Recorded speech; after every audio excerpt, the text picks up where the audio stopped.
আসসালামু আলাইকুম। ওয়ালাইকুম আসসালাম ওয়া রাহমাতুল্লাহি ওয়া বারাকাতুহু।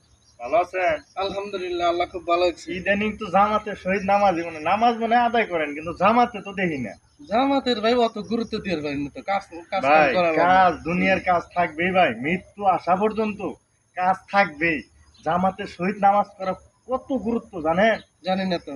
এক ওয়াক্ত নামাজ ভালোভাবে উজু করে খুশুর সহিত আদায় করলে আল্লাহ তাআলা ৩,৩৫,৫৪,৪৩২টি সওয়াব দান করে। সুবহানাল্লাহ। সুবহানাল্লাহ। তাহলে দেখেন কত ফায়দা আল্লাহ তাআলা রাখছে।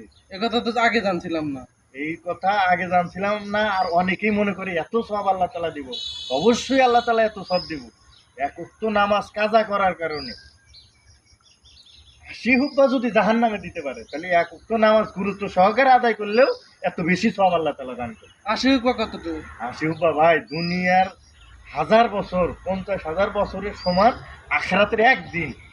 হ্যাঁ হ্যাঁ। তাহলে এই হুব্বা আল্লাহ তাআলা বলছে এত হুব্বা টুব্বা বাদ, হুব্বা ৮০ হুব্বা যে জাহান্নামে দিব, সব হুব্বা বাদ। আমাদের গুরুত্ব সহকারে নামাজ আদায় করতে হবে, কারণ আল্লাহ তাআলা আমাদের তো জাহান্নামে দেওয়ার জন্য বানায় নাই।